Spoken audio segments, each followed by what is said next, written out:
Olá a todos e todas, é um prazer poder retornar a conversar com os residentes do Hospital de Reabilitação de Anomalias Craniofaciais, uma pós-graduação e de um hospital onde eu tenho muito carinho, e muito carinho porque eu nasci com fissura labiopalatina, fiz todo o meu tratamento dentro do centrinho, né, o HRAC, e passei por todas as fases, desde as cirurgias mais primárias até a parte ortodôntica. Meu tratamento durou 25 anos e 3 meses. E recentemente, no mês de março, exatamente no dia 2, eu defendi o meu mestrado também dentro do HRAC, sob orientação da professora Jennifer. Gostaria de agradecer a pós-graduação, que mais uma vez me convidou para vir conversar com os alunos e as alunas da residência, e é sempre um grande prazer. Infelizmente, dessa vez via online, porque estamos no momento de pandemia, mas mesmo assim fico muito contente por poder mais uma vez trazer um pouquinho do conhecimento que eu adquiri tanto na área do direito, que é a minha formação inicial, sou advogado por carreira, e também diante das minhas pesquisas como mestrando e agora mestre em ciências da reabilitação pelo nosso hospital. O tema que eu vou trazer para vocês hoje é referente à comunicação em saúde como um instrumento de promoção, proteção e recuperação da saúde da pessoa com fissura palatina. A comunicação em saúde atualmente é um tema extremamente curioso e se faz extremamente moderno por conta da pandemia do coronavírus. Vejamos que é a comunicação em saúde, a educação em saúde de uma forma atrelada quem traz a toda a sociedade a quantidade dos mortos, as formas de prevenção à doença, se existe ou não algumas formas de tratamento.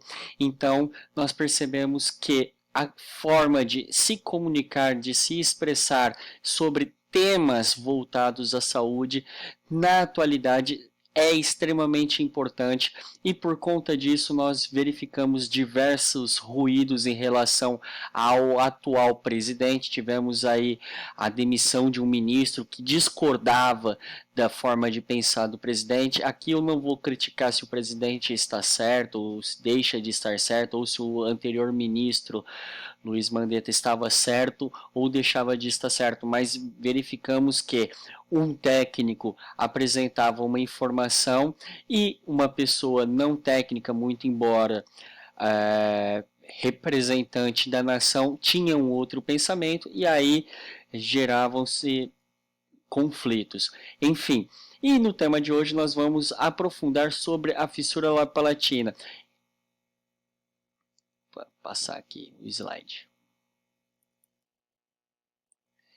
Como eu disse, eu sou atualmente mestre em ciências da reabilitação. Essa dissertação foi apresentada para o nosso hospital. A minha orientadora foi a professora Jennifer, que é fonoaudióloga.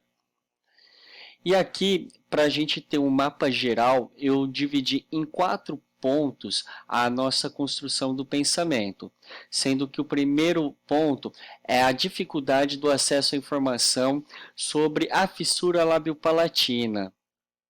A fase 2 nós vamos debater sobre o direito à saúde e o Sistema Único de Saúde e comunicação em saúde. A fase 3 nós vamos discutir sobre os hospitais de ensino e a sua importância e o seu papel em nossa sociedade. Por final, nós vamos analisar os hospitais de ensino que operacionalizam a fissura labiopalatina no Brasil.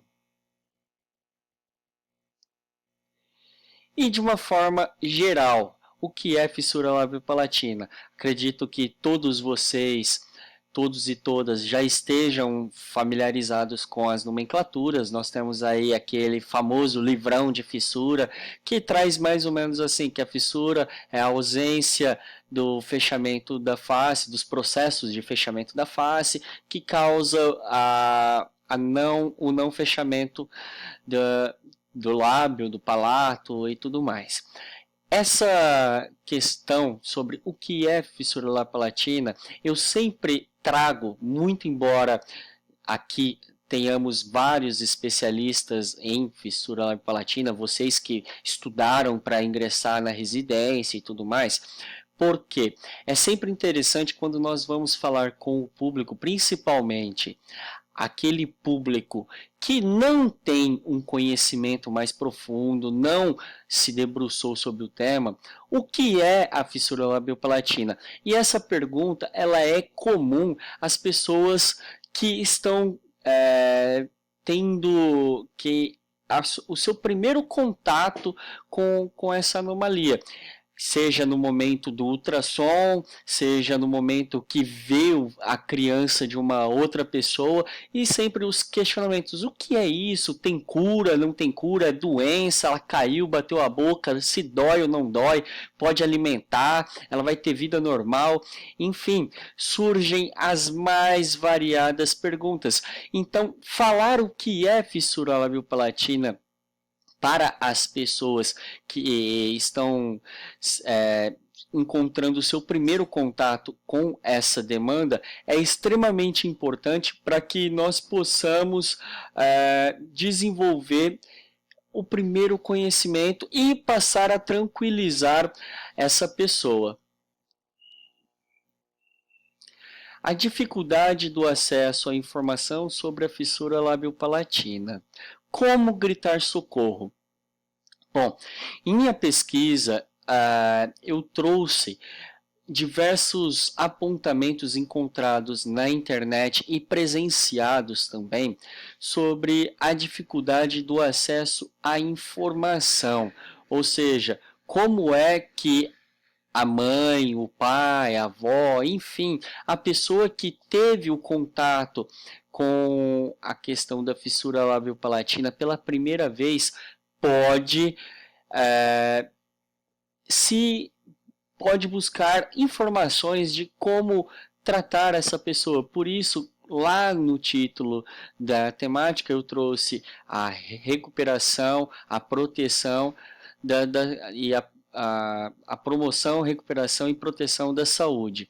São esses três verbos que a gente encontra lá na Constituição Federal, no seu artigo 196, bem como no início da Lei 8080 de 90, que é a lei que constituiu o SUS. E aí, quando a gente fala das dificuldades de acesso, eu encontrei, no ano de 2018, uma mãezinha num dos fóruns da internet perguntando o seguinte: meu filho nasceu com lábio leporino, que é uma das expressões que nós encontramos, lábio leporino, goela de lobo, enfim. Meu filho nasceu com lábio leporino, fissura labio-palatina, e me disseram que ele nasceu porque eu pulei um machado ou porque eu coloquei uma chave de abrir porta, em um colar dentro do seio. Por isso ele nasceu com a portinha aberta. E pasmem, essa lenda urbana também foi colocada para minha mãe no ano de 1986, quando eu nasci e ela descobriu que eu tinha fissura labio-palatina. Falaram que porque minha mãe pulou machado, que colocou chave no peito e tudo mais, ela teve um filho que veio com uma anomalia. E aí aqui a gente começa a verificar que até mesmo em uma anomalia congênita, as mulheres sofrem toda a pressão e todo o preconceito em relação ao filho. E aí ninguém coloca a culpa no pai, muito embora a gente saiba que a fissura pode não ser genética, ou pode ser genética, mas ninguém põe a culpa no pai que tem parte nesses cromossomos, mas sim na mãe que pulou o machado, que fez isso ou aquilo. E imagine mais ainda, imagine essa mulher que está desesperada para descobrir como é que vai fazer para tratar esse filho, e vem alguém e ainda coloca mais peso, mais responsabilidade, mais ônus sobre todo aquele sofrimento que ela vem passando. Então, começam a partir daí.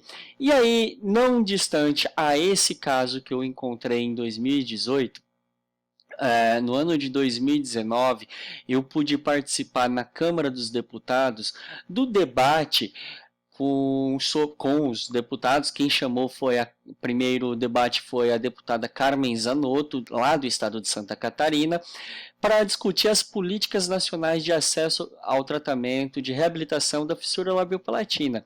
E junto comigo estavam outros pais e outras mães. Eu fui o único representante dos pacientes, propriamente dito, como paciente ou ex-paciente, no caso, que foi prestar depoimentos, né, ou esclarecimentos à Câmara dos Deputados para mostrar a importância da criação dessa política.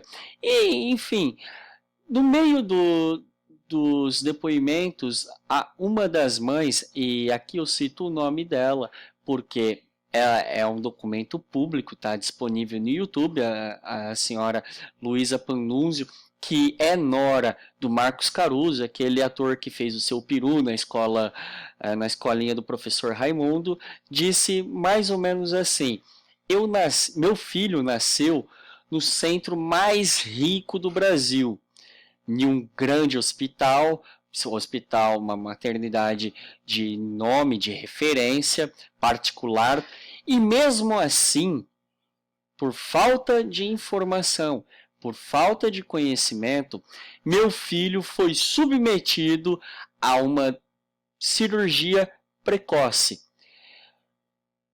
E aí, outra mãe também falou, tal, e em um período após veio uma deputada chamada Aline, também do estado do Paraná, que disse o seguinte: quando eu estava grávida, agora eu não me lembro se é o primeiro ou qual o número dos filhos dela, o médico, no momento do ultrassom, disse que a minha filha tinha a fissura labiopalatina. E ela usou a seguinte expressão: a minha vida desabou.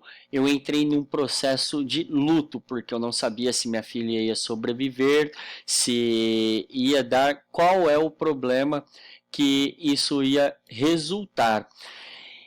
E diante desse cenário, a gente começa a perceber que o fato da pessoa descobrir que vem com uma anomalia, todo aquele sonho de ter uma criança perfeitinha, né? Se a gente brincar lá com a fala da ministra Damares no ano passado, com o quartinho rosa para as meninas, com o quartinho azul para os meninos, acaba sendo destruído porque a mãe e a família não esperava aquele susto que é ter uma pessoa na família, e mais ainda um filho, que venha com uma anomalia. Feito isso, o processo do enlutamento. E nesse mesmo teor, vale muito a pena a gente tocar em uma crônica feita pelo Rubem Alves, que foi reitor da Unicamp, e a filha dele nasceu com fissura labiopalatina também, a Raquel. E essa crônica tem disponível no YouTube, vale a pena vocês procurarem, é Nike versus Conga, né, do tênis Conga, que antigamente, quando você ia fazer cirurgia no centrinho, você vestia toda a roupa do centrinho e usava um conguinha meio azulado, né? E ele diz o seguinte, que a face é o que nós brindamos às outras pessoas. E a partir do momento que você olha para uma deficiência que está estampada na face, as pessoas logo se assustam. E o Centrinho nasceu como um hospital para buscar a reabilitação, daí num português menos erudito, menos técnico, abre aspas, cura da fissura. A gente não é cura exatamente porque não é uma doença, por isso se reabilita. Mas para quem não tem um conhecimento mais avançado, a gente poderia usar até a expressão cura, né? Enfim, diante dessa crônica, nasce o Centrinho. Então, percebam que é comum que as pessoas tenham dificuldade ao acesso à informação, seja no estado de São Paulo, onde se concentram as maiores quantidades dos centros certificados pelo SUS para desenvolver o tratamento da fissura labiopalatina, ou em qualquer outro lugar. Imaginando-se as questões dos estados do norte, que nós temos somente um centro certificado, que fica no Tocantins.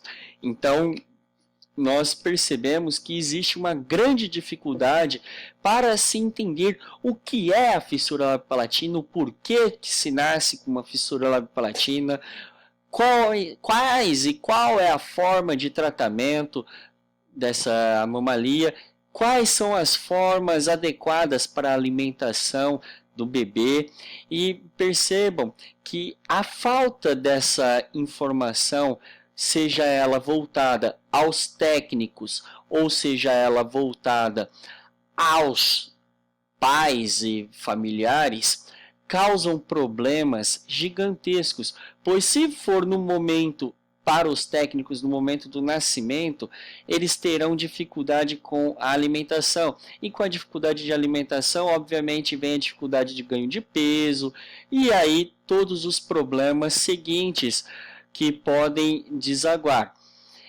E, obviamente, vai impactar na possibilidade da cirurgia, pois se a criança não preenche os requisitos médicos necessários para poder fazer as suas cirurgias primárias, obviamente ela deverá retornar à sua cidade de origem ou à sua casa, eventualmente se ela morar em uma cidade onde tem esse centro, para que faça todo o tratamento necessário, ou seja, perde-se muito tempo, perde-se muito dinheiro e causa-se muito sofrimento, pois, como eu disse anteriormente, a vontade do pai, da mãe, é mostrar ao filho, e muitos deixam isso de lado, deixam de curtir aquele momento tão gostoso do bebezinho, de tirar muita foto, por vergonha. Quando não, em alguns casos que a gente conhece por histórias no próprio hospital, que esconde-se a criança para que ela não tenha contato, para que ela não sofra preconceitos, ou seja, é preconceito atrás de preconceito, prejuízos atrás de prejuízos, por uma questão fácil de se resolver: entregar o acesso à informação às pessoas.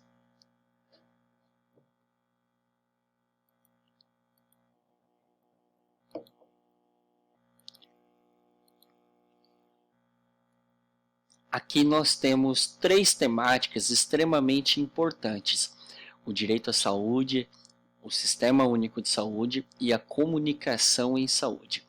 Bom, quando nós falamos do direito à saúde, nós temos que entender que ele faz parte de um corpo muito maior.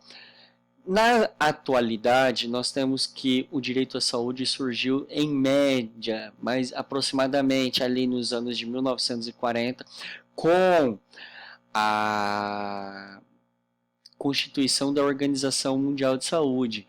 E aqui eu não vou debater se a contextualização da saúde, né, a conceitualização, melhor dizendo, do direito à saúde é correto ou extremamente amplo, poderia sofrer revisões, enfim, não é o objeto que a gente quer falar agora. Mas vale a pena a gente dizer que ali foi a primeira forma que foi estampada de uma questão mais abrangente. Então, a Constituição da OMS, nos anos 40, após a Segunda Grande Guerra Mundial. E aí, a gente vai dar um salto bem grande na história, nós chegamos em 1988. 1988, para ser exato, no dia 5 de outubro daquele ano, nós tivemos a promulgação da nossa Constituição. A Constituição de 88 foi a primeira Constituição brasileira a trazer como garantia constitucional o direito à saúde. Então, quando a gente abre ali no artigo 196, nós percebemos que é direito do cidadão ter o acesso à saúde e dever do Estado fornecê-la.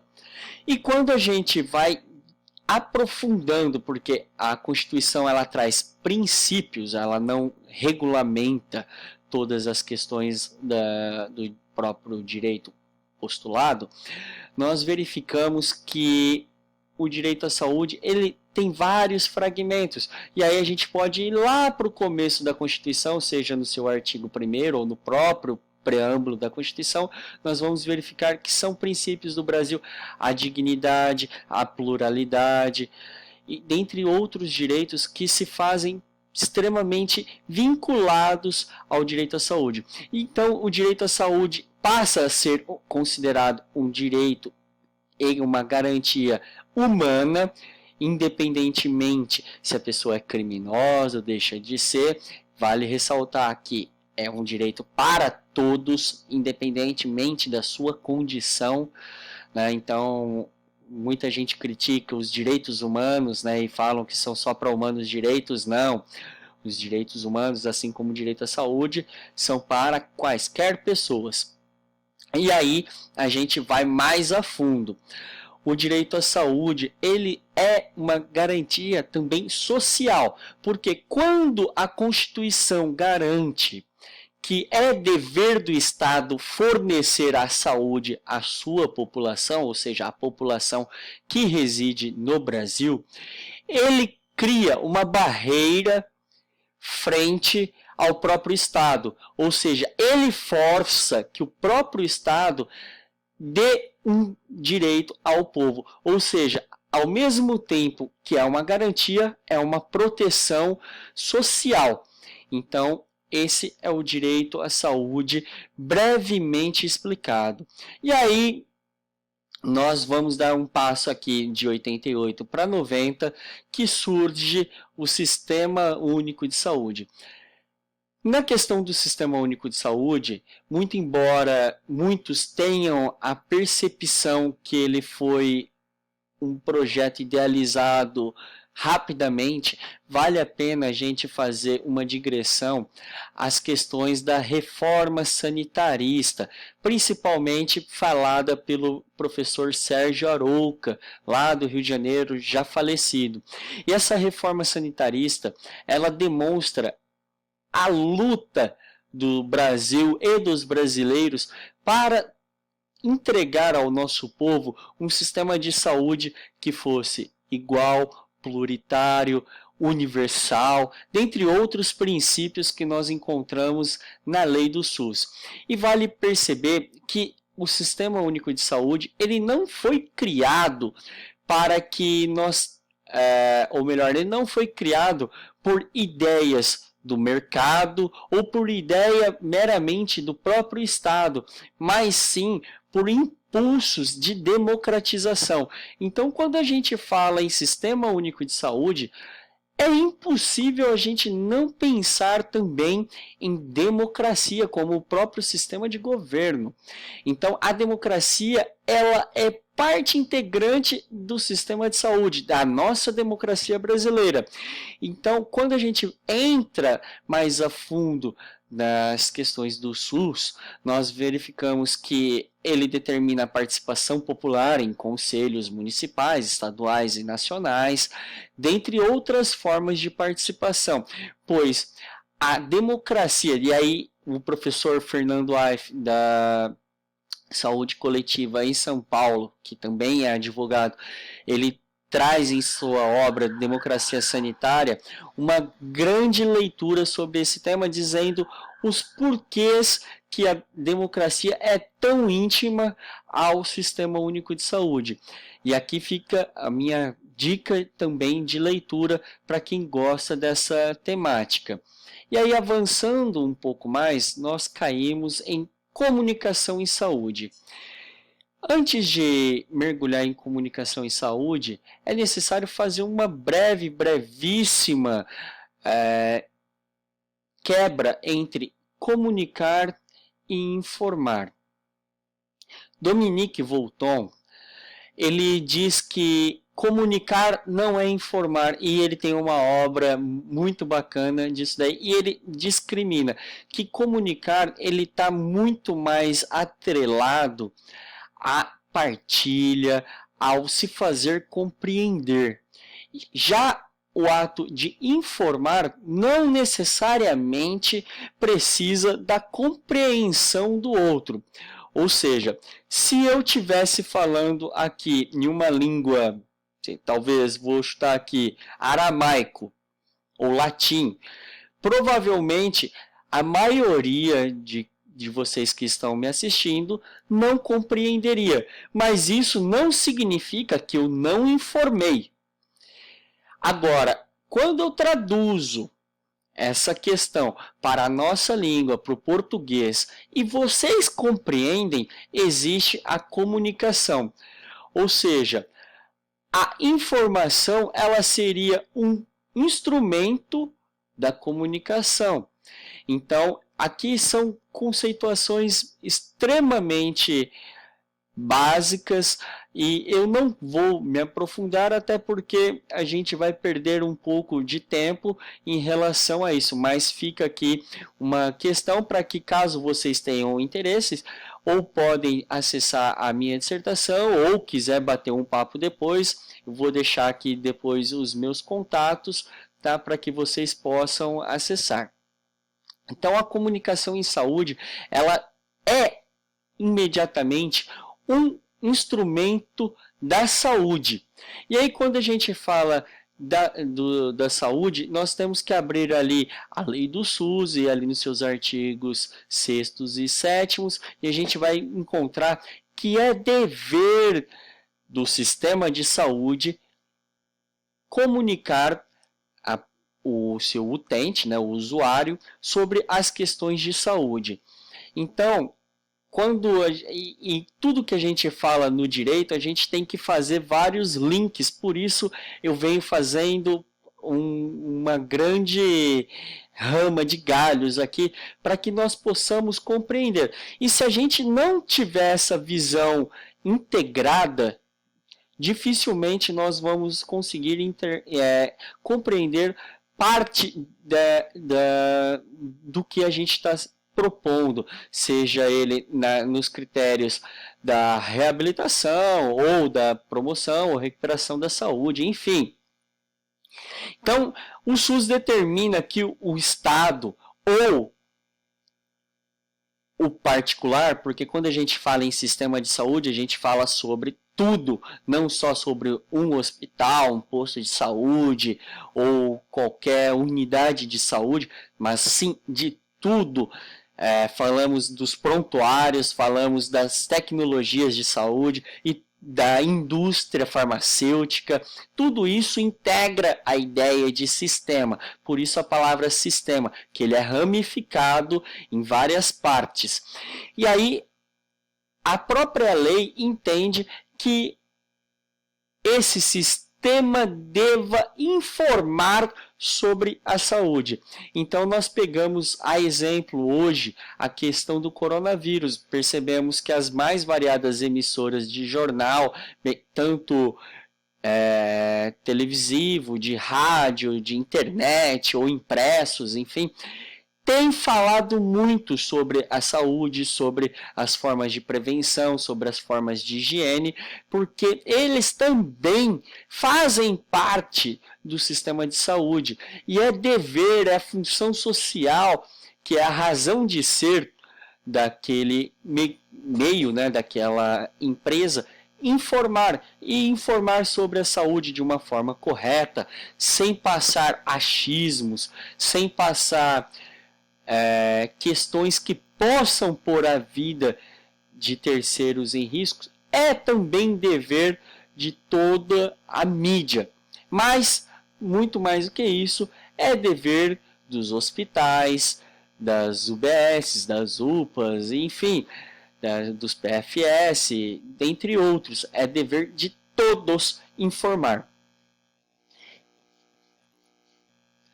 E antes da gente entrar para o hospital de ensino, vale a pena ressaltar que a portaria 01, de 2018 do Ministério da Saúde, ela determina que é dever do cidadão, ou seja, é seu dever, é meu dever, dever de todos nós, informar ao sistema de saúde, ao médico, ao fono, ao psicólogo, enfim, se ele compreendeu aquilo que lhe foi posto e informar ainda se ele está ou deixa de estar doente. E aí começa o primeiro paradigma. Como é que você vai informar algo se você não tem conhecimento? Passa a ser uma tarefa inglória e também impossível, pois nós só externamos algo se tivermos antes um conhecimento mínimo, prévio, para aí poder fazer o conjunto de informações para repassar. Ou seja, você só escreve a sua dissertação ou o seu TCC, o seu trabalho de conclusão de curso da residência, se antes, primeiro, você for alfabetizado, compreender como são as formações gramaticais, como são as regras da pesquisa científica, quais são as temáticas que você pode abordar, quais são as problemáticas que você pode abordar, enfim. Primeiro você recebe uma carga gigantesca de informação, daí se traduz em comunicação, para depois você replicar. E aí um cidadão que não recebeu informação, ele sequer teria condição de falar aquele problema que ele está sofrendo. E aqui a gente pode fazer vários panoramas. A exemplo, não sei se vocês já fizeram algum tipo de iniciação científica na área de saúde, mas se fizeram, já tiveram contato com o Comitê de Ética em Pesquisa de Seres Humanos. E ali vocês têm diversas normas onde vocês precisam obedecer para que seu projeto de pesquisa seja aprovado. Em alguns casos, é necessário o termo de consentimento livre e esclarecido, TCLE, que o pessoal fala aqui no nosso HRAC, ou o TELE, que é o termo de termo de assentimento livre e esclarecido. O de consentimento são para as pessoas maiores de 18 anos, que já têm a sua consciência autorizada para responder se deseja ou não participar de uma certa pesquisa.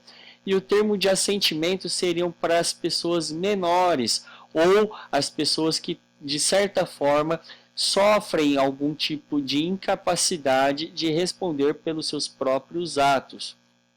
Então, a gente acabou, você vê que a questão da informação e a comunicação em saúde veio para o nosso dia a dia de pesquisadores, de pessoas que pensam a saúde de uma certa forma. Então é extremamente importante que nós tenhamos consciência da importância da comunicação em saúde em relação a todo o panorama. E agora nós vamos falar sobre os hospitais de ensino. Os hospitais de ensino, a gente pode pegar aqui e ir para a história, lá para os anos de 1800, que nós encontramos a primeira faculdade de medicina. E começou com as primeiras Santa Casas e tudo mais, onde os nossos brasileiros deixaram de ir para a Europa para passar a estudar medicina em nosso país. E aí começaram os primeiros hospitais e também a partir daí os primeiros hospitais de ensino, pois ali começaram a ter as faculdades e a primeira faculdade que eu tive conhecimento do seu surgimento foi a Faculdade de Medicina da Bahia, localizada em Salvador. E aí quando a gente pega a evolução dessas faculdades, são criadas as Santas Casas, dentre outros hospitais, e aí as próprias faculdades de medicina, e aí que foi criando ramificações para a faculdade de enfermagem, dentre outras milhares de ciências que nós temos hoje nas universidades. Mas atualmente, para ser exato, no ano de 2015, nós tivemos a portaria 285, que é uma portaria interministerial. Por que interministerial? Quem assina é o Ministério da Saúde, junto com o Ministério da Educação. E aí, quando a gente tem esse panorama, nós verificamos que ele cria um critério para certificação. Porque quando o hospital é certificado como um hospital de ensino, ele passa a receber verbas de incentivo da saúde e passa a receber verbas de incentivo também do sistema de educação. E, por isso, ele deve responder aos princípios de ambos.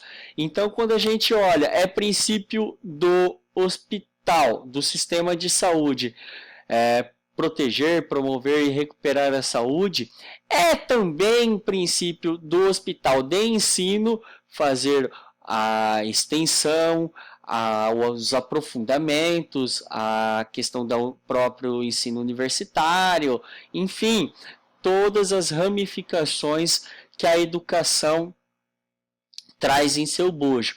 Portanto, a exemplo do nosso hospital HRAC, o Centrinho de Bauru, ele é considerado um hospital de ensino, então ele tem o dever, além dos deveres naturais da saúde, os deveres naturais da educação.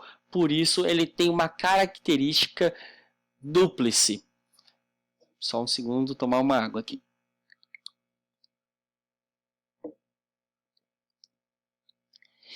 E nós percebemos o seguinte panorama no Brasil.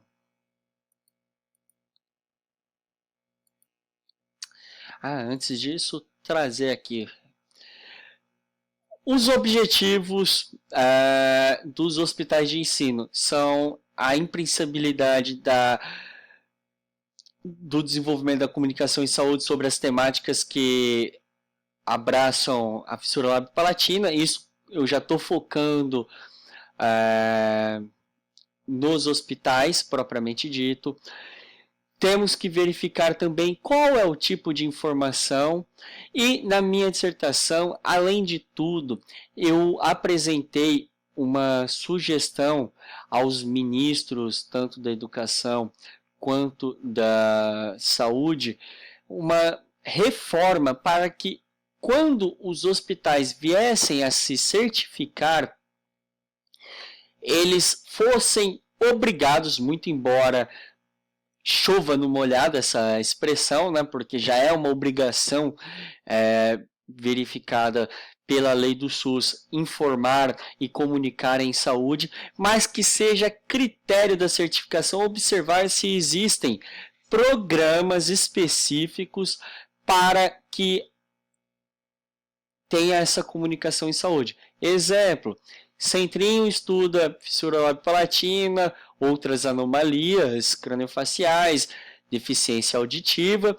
Então, que o Centrinho desenvolva uma comunicação em saúde, tanto para profissionais quanto para pacientes, voltados nas suas temáticas e abrangências de estudo. Então, falar como que se dá o tratamento, como é que se deve cuidar, os primeiros cuidados, enfim, todas as informações necessárias para que a pessoa, o cidadão comum, possa ter conhecimento de como vai se dar o seu tratamento, para que ele possa vir até o hospital com menos dúvida e muito mais consciência daquilo que vai lhe ser proposto, dando a ele mecanismos suficientes para julgar, ou seja, a gente dá consciência para que ele possa se desenvolver e a partir daí ele próprio fazer os seus questionamentos ou apontamentos sobre a sua própria saúde,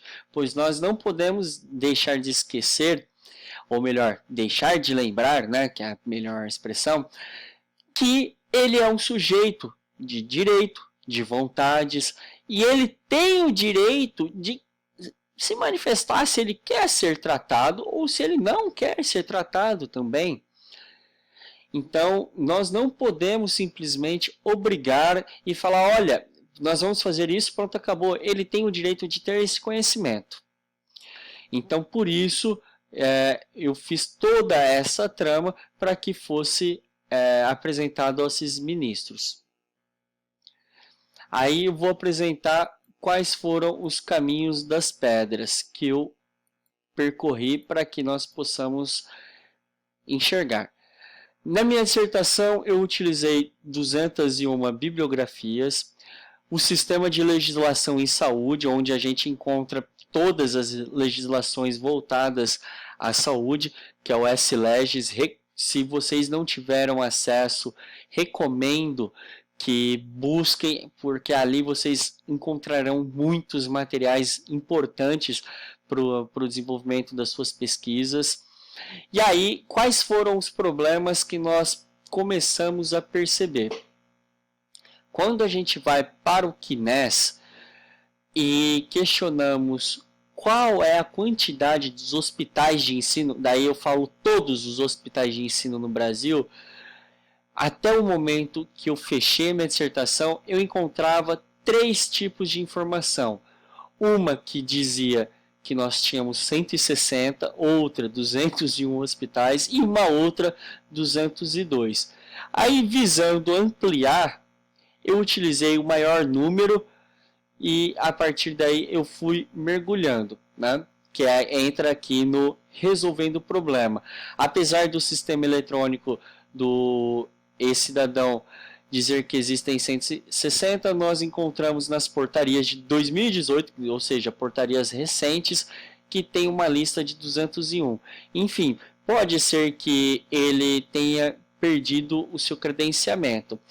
E aí, centros que atendem a fissura labiopalatina. Através de consulta pelo CNES, no código 401, até o momento que eu fechei a minha pesquisa, eu encontrava 30 centros credenciados que podiam operacionalizar a fissura labiopalatina. Aí o que eu fiz? Peguei o universo dos 202 hospitais de ensino, cruzei com os centros de fissura labiopalatina. E aí eu encontrei 17 hospitais de ensino que operacionalizam a questão da fissura labiopalatina. E feito esse cruzamento de dados, o que eu questionei?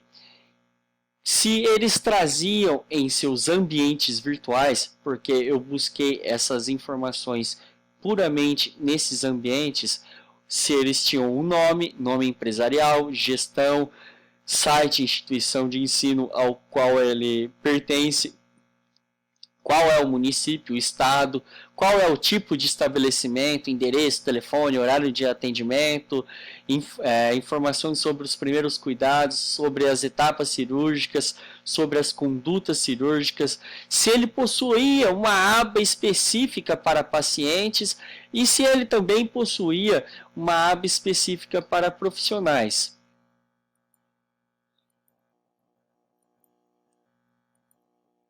Feitos esses questionamentos, o que nós encontramos? Vou colocar a telinha aqui para a gente poder enxergar. Que dos 17 hospitais de ensino que operacionalizam a fissura labiopalatina, nós temos que 10 não informam qual é o vínculo universitário que ele tem, ou o que ele quer dizer. Se ele é de uma universidade, por exemplo, o Centrinho, a gente vê lá, HRAC USP. Mas existem hospitais que não deixam claro a qual universidade que certifica aquela pós-graduação, aquela residência, enfim, o que chancela ele ser um hospital de ensino. E apenas 7 hospitais de ensino deixam bem claro e nítido a que tipo de vinculação ele sofre. Feito isso, nós passamos sobre informação dos primeiros cuidados. 16 não tem nenhuma cartilha e apenas um tem. Esse a gente pode falar que é o nosso centrinho. Informações sobre etapas cirúrgicas, informações sobre as condutas. É o mesmo cenário. 16 dos 17 hospitais não trazem nenhuma informação e apenas o HRAC USP traz. E aqui eu não entrei no mérito se é uma informação e uma comunicação palatável somente a profissionais ou se ela é palatável aos pesquisadores ou pais e pacientes. Eu não entrei nessa discussão. Eu só questionei se tinha algum documento voltado para essas pontuações. E aí, aba própria para pacientes. Nós tínhamos 2 hospitais e aba própria para profissionais. Nenhum dos 17, sequer o nosso HRAC tem uma aba onde o profissional, sei lá, está em Piripiri, no Piauí. Nasce uma criança lá com fissura palatina, ele joga no Google como alimentar fissura palatina. O nosso HRAC não teria uma aba pronta para esse profissional buscando o seu socorro para auxiliar essa criança recém-nascida. Então, aqui foi feita uma grande crítica. Na minha banca estava, na época, presente a professora Maria Irene Bachega, que é ouvidora do nosso hospital, e que compreendeu essa necessidade e por conta dessas movimentações que nós temos visto em relação ao hospital e ao próprio Hospital das Clínicas, foi já apontado como uma necessidade urgente de ser realizada essa melhoria.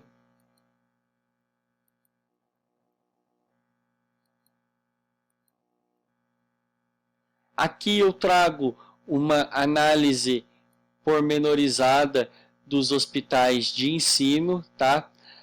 Aqui do lado esquerdo da tela nós temos os hospitais, a qual instituição ele era vinculado, enfim. Aí eu trago de uma forma mais geral tudo aquilo que a gente pensava. Opa, vamos por fim.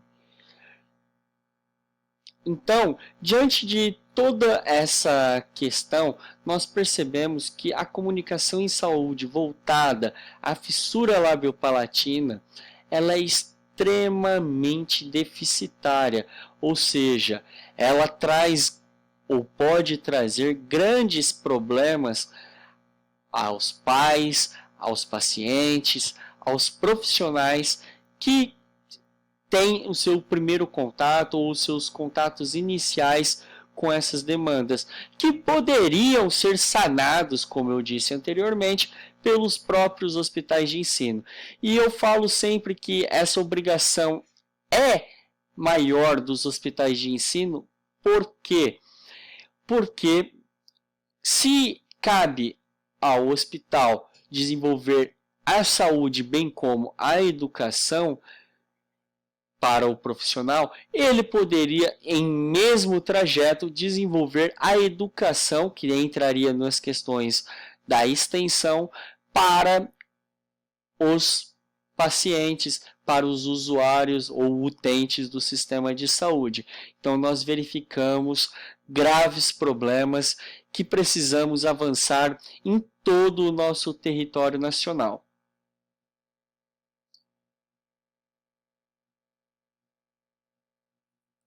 Aí, quais foram os meus requerimentos aos ministros da Educação e da Saúde? A necessidade de reforma do texto da Portaria 285 de 2015, a sugestão para que fosse incluída uma linha acrescentando como critério para certificação a obrigatoriedade de desenvolvimento de comunicação em saúde voltada especialmente à população, bem como aos profissionais que acessam os serviços ofertados pelos hospitais de ensino. E quais são os benefícios de tudo isso? E aí, apesar da minha pesquisa olhar prioritariamente para os hospitais de ensino de fissura labiopalatina, se houver a reforma da portaria que certifica os hospitais de ensino, obrigando todos a desenvolver esse tipo de comunicação, nós teremos um benefício para todos os brasileiros. Por quê? Imagine um INCOR que atua com o coração, ele vai falar quais são as demandas, mas de uma forma fácil. Ou algum hospital de câncer vai falar sobre as demandas do câncer, mas de uma forma facilitada para que as pessoas possam ter acesso. Sendo assim, nós percebemos que é possível nós melhorarmos a qualidade de saúde, é possível nós melhorarmos toda essa possibilidade com movimentações dos hospitais de ensino. A referência de tudo isso que eu disse está em minha dissertação, que já está disponibilizada no nosso hospital, que chama Comunicação em Saúde como Instrumento de Promoção, Proteção e Recuperação da Saúde da Pessoa com Fissura Labiopalatina.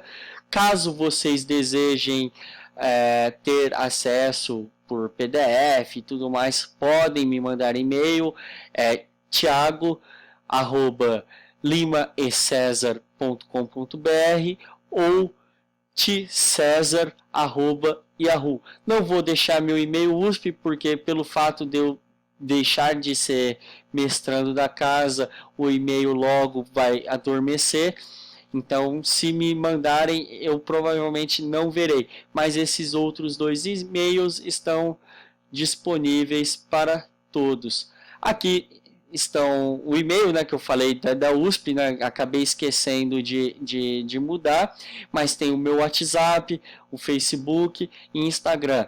Ali são lugares também onde vocês podem me encontrar facilmente para que nós possamos debater temas, enfim, conversar sobre mais a profundidade daquilo que tem sido posto sobre a fissura labiopalatina.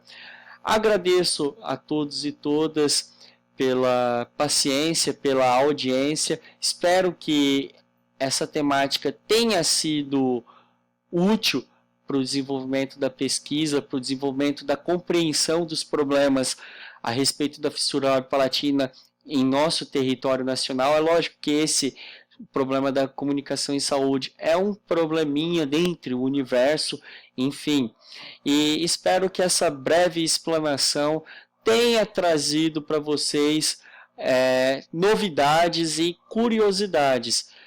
Muito obrigado, agradeço mais uma vez a pós-graduação do nosso hospital pela oportunidade de voltar a debater temas com vocês e me coloco à disposição.